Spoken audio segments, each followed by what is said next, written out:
Bueno, en realidad eso tiene que ver con lo mismo con lo que empezamos hablando hace un rato, ¿no? Es decir, hacia el año 75, 76, yo lo que era un adolescente que tenía 14 o 15 años y que moría por Emerson Lake and Palmer, por Frank Zappa, por Pink Floyd, por Yes, por Genesis, que eran mis grupos, que en ese momento mis grupos favoritos, 75, ¿no? Y que claro, me encantaba el rock, ¿no? Y claro, soñaba probablemente con que paja sería, qué bacán sería tener una banda de rock, ¿no? Pero poco a poco también me empecé a dar cuenta que el rock, a mí en mi caso, esto es una cuestión particular, que el rock para mí no solamente era una fuente de entretenimiento, sino que para mí el rock era una fuente de ideas. O sea, yo encontraba en los grupos de rock, en las letras, en la música de los grupos de rock, ideas, valores, conocimientos que no encontraba ni en el colegio, ni en mi casa, ni en ninguna parte. Es decir, para mí el rock, en lo personal, ha sido una fuente de conocimiento antes que cualquier cosa, ¿no? Entonces, en tanto fuente de conocimiento, en esa medida para mí empezó a nacer en mí la inquietud de volcar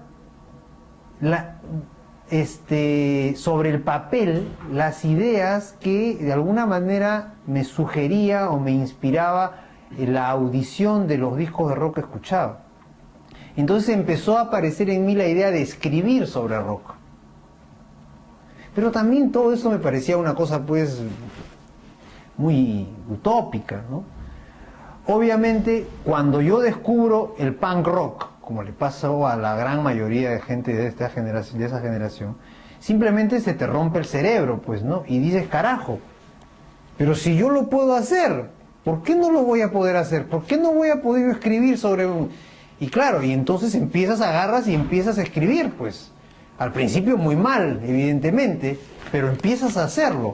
Y no por casualidad, el primer artículo que yo escribí en el año 82 para una revista de la Universidad Católica, una revista que salía en antropología de la Universidad Católica, fue un artículo sobre el punk rock. Fue el primer artículo que yo escribí, que hasta ahora lo tengo guardado, y que está pésimamente escrito, por supuesto, pero que fue el primer artículo que yo escribí. Y entonces a partir de ahí empecé, como yo nunca he tenido, digamos, habilidades musicales, es decir, nunca he sabido tocar ningún instrumento, ni nada por el estilo, etcétera.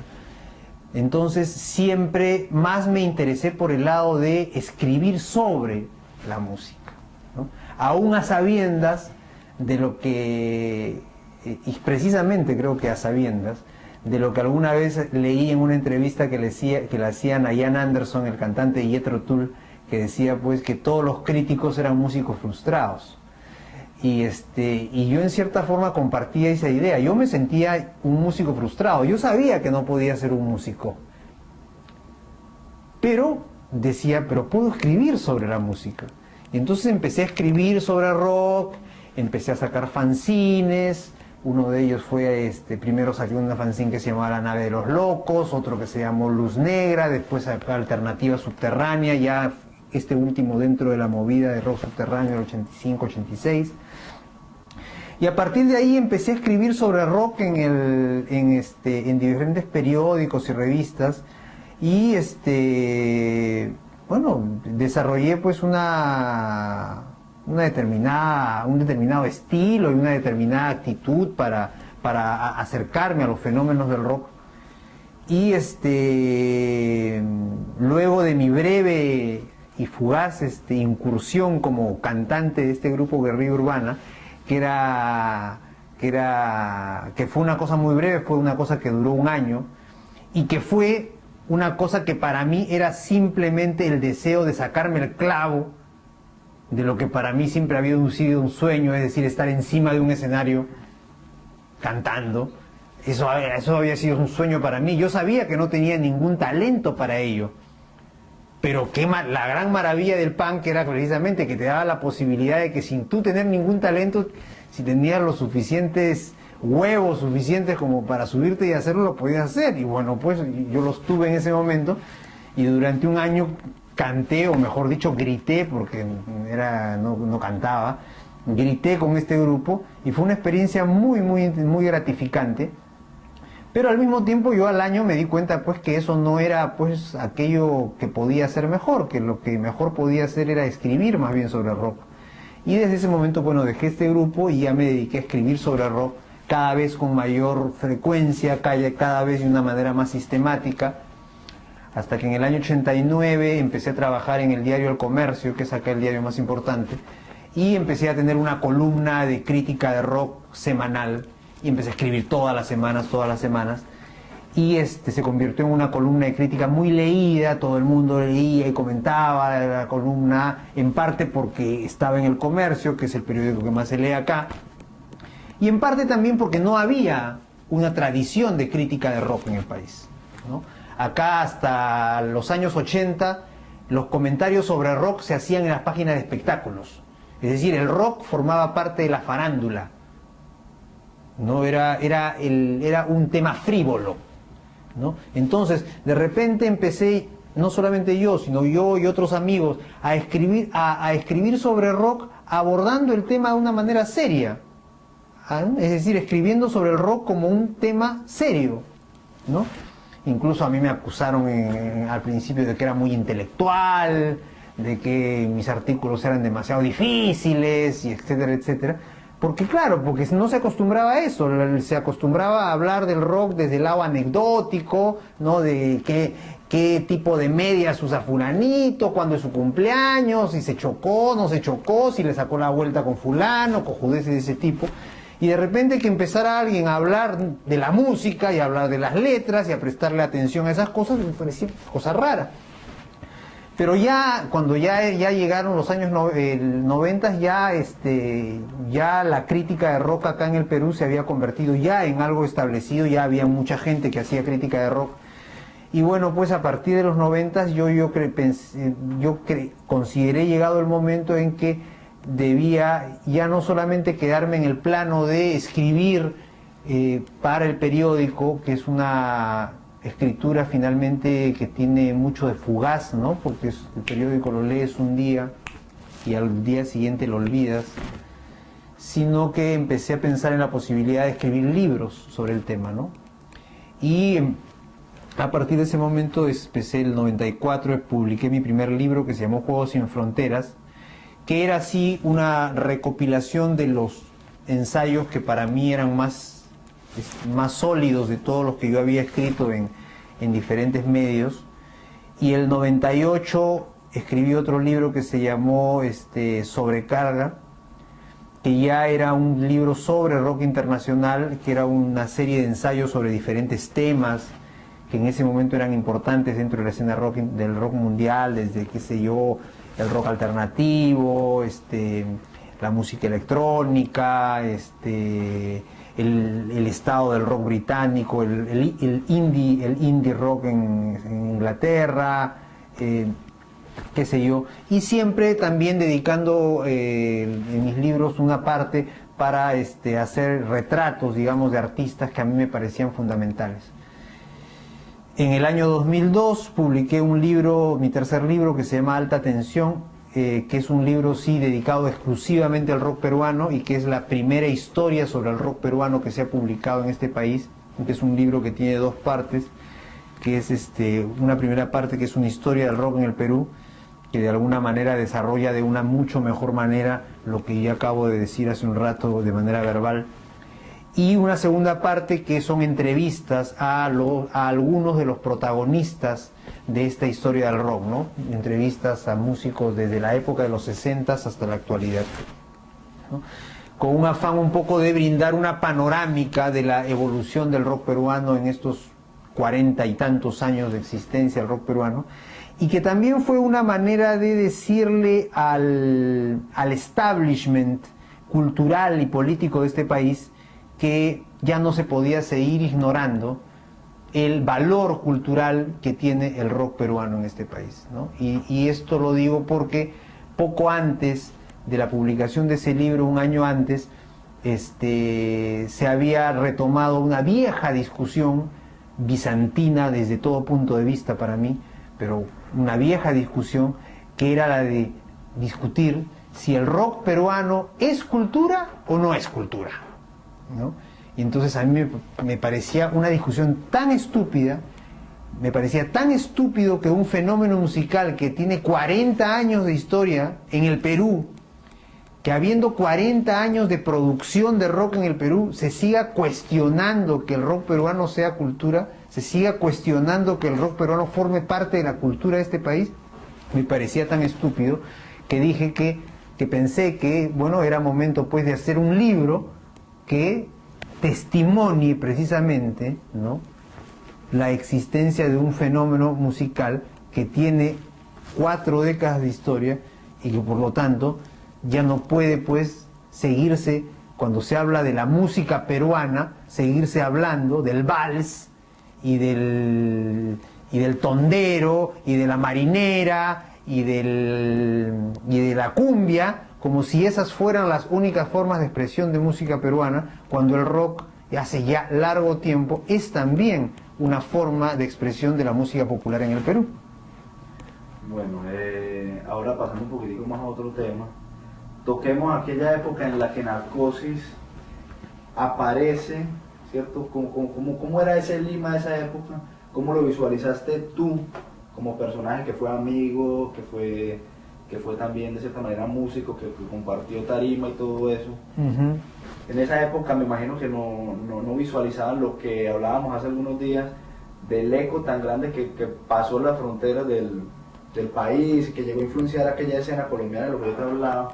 Cuéntame un poquitico más o menos acerca de quiénes eran los personajes claves y cómo era ese Lima y cómo visualizaban las cosas a futuro. Lo que nosotros sentíamos en ese momento era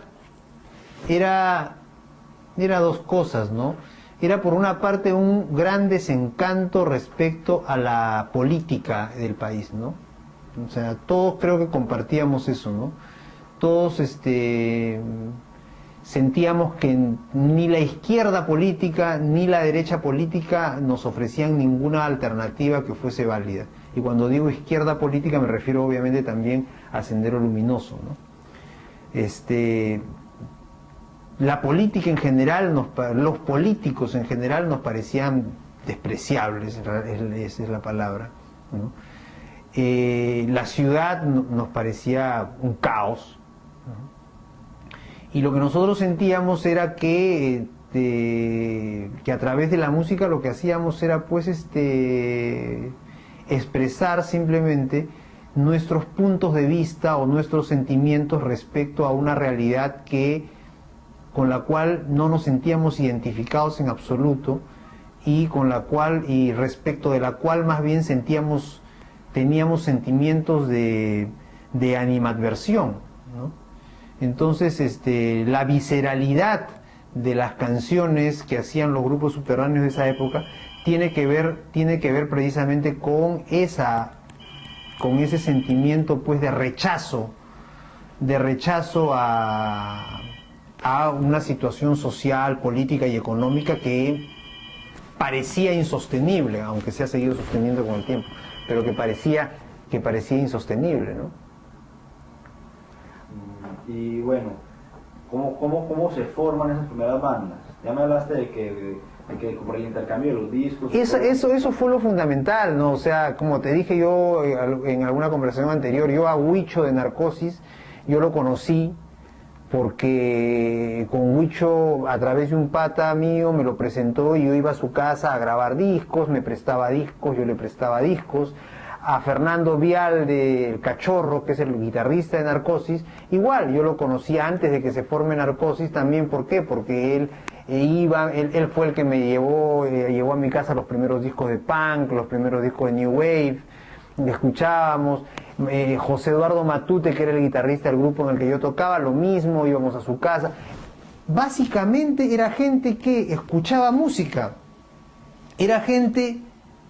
eran raros, éramos tipos raros que escuchábamos música que nadie escuchaba, éramos tipos raros que preferían gastar su plata en comprar un disco que en irse a una fiesta.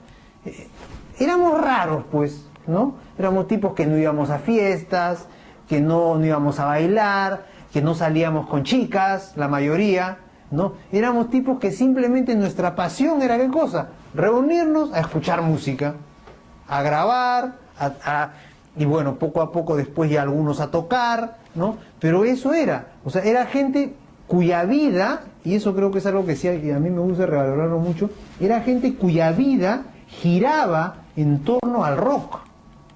O sea, para nosotros no había otra cosa más importante que el rock, que escuchar rock, que hablar sobre rock, que leer sobre rock.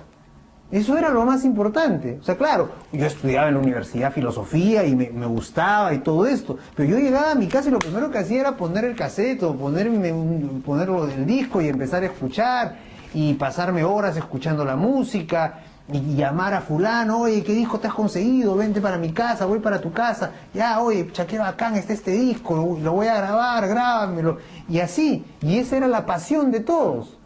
Y de repente te das cuenta que un pata que vivía en otro distrito, en otro barrio, también tenía esos discos. Oye, ¿cómo se llama?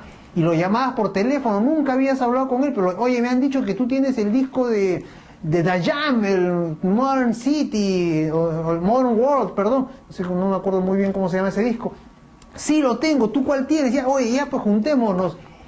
Y así esa gente empezó a juntarse, a conocerse, y de repente ya no eran 5, eran 10, eran 20, eran 30, eran 40, y de repente ahí empezaron a formarse las bandas. Oye, ¿por qué no hacemos una banda? No, yo no sé tocar nada, bueno, pero yo sé tocar algo de guitarra, ya, y empezaron a formarse las bandas y empezaron a salir las canciones, y me acuerdo que nadie tenía dónde ensayar, y me acuerdo que íbamos a un sitio, a un lugar de ensayos que quedaba muy lejos de donde nosotros vivíamos, en un lugar que se llama Ingeniería, en donde había una sala de ensayo de un señor que se llamaba Filderes Guerrero, todavía me acuerdo, creo que era una sala de ensayo infame, pero donde todos íbamos a una hora, los sábados, me acuerdo, llegábamos y ensayábamos, cada grupo ensayaba media hora, una hora, pues, ¿no? Y tocábamos y sonábamos horrible, era un desastre, pero ahí estábamos, ¿no? Y de ahí pues empezaron a pasarnos la voz para conciertos, íbamos y nos presentaban, a veces nos botaban de los conciertos porque las canciones eran muy subidas de tono, interrumpían el concierto y nos botaban.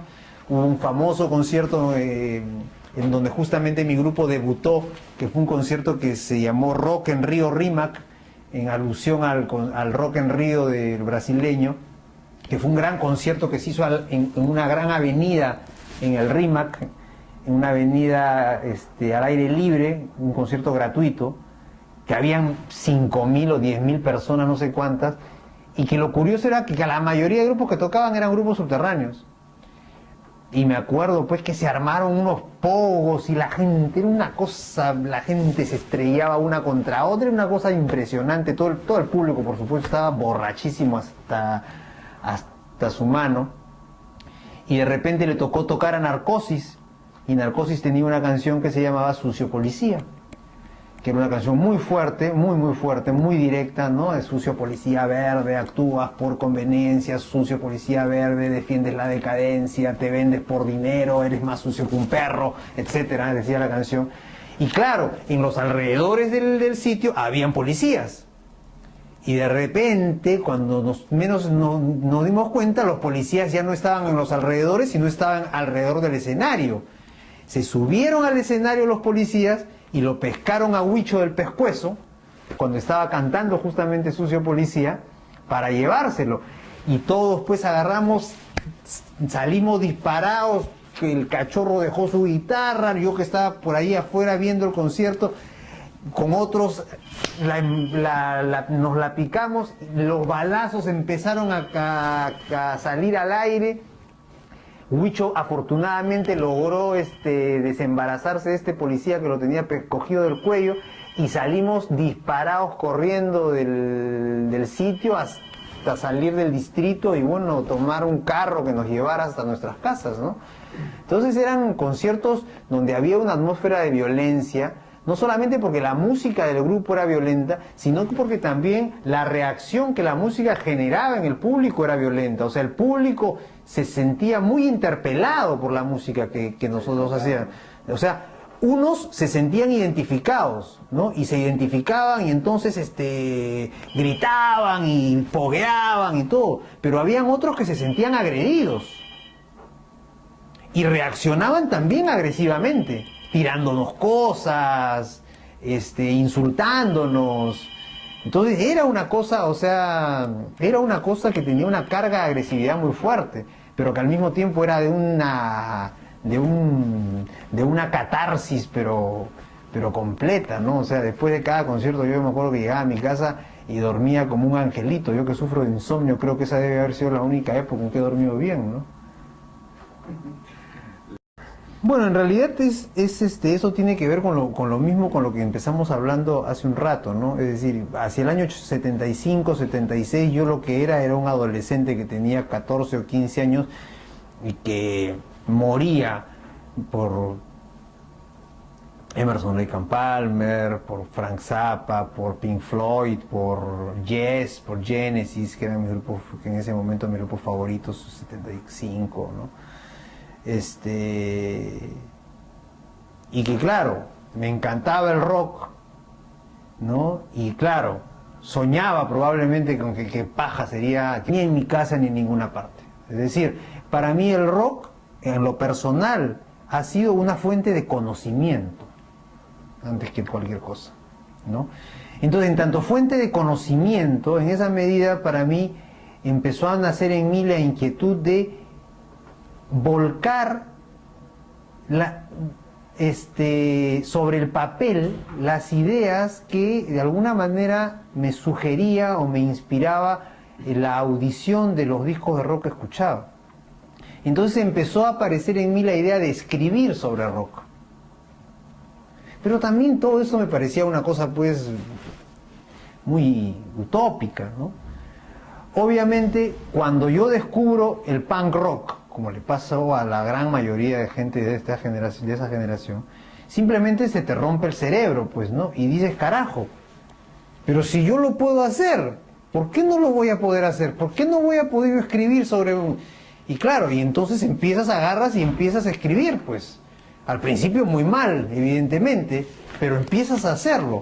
Y no por casualidad, el primer artículo que yo escribí en el año 82 para una revista de la Universidad Católica, una revista que salía en antropología de la Universidad Católica, fue un artículo sobre el punk rock. Fue el primer artículo que yo escribí, que hasta ahora lo tengo guardado, y que está pésimamente escrito, por supuesto, pero que fue el primer artículo que yo escribí. Y entonces a partir de ahí empecé, como yo nunca he tenido, digamos, habilidades musicales, es decir, nunca he sabido tocar ningún instrumento, ni nada por el estilo, etcétera. Entonces siempre más me interesé por el lado de escribir sobre la música, ¿no? Aún a sabiendas de lo que, y precisamente creo que a sabiendas, de lo que alguna vez leí, que bacán sería tener una banda de rock, ¿no?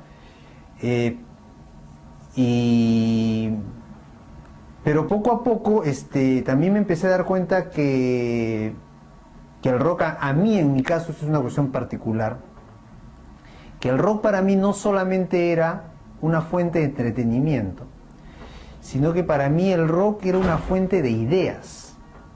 O sea, yo encontraba en los grupos de rock, en las letras, en la música de los grupos de rock, ideas, valores, conocimientos que no encontraba ni en el colegio,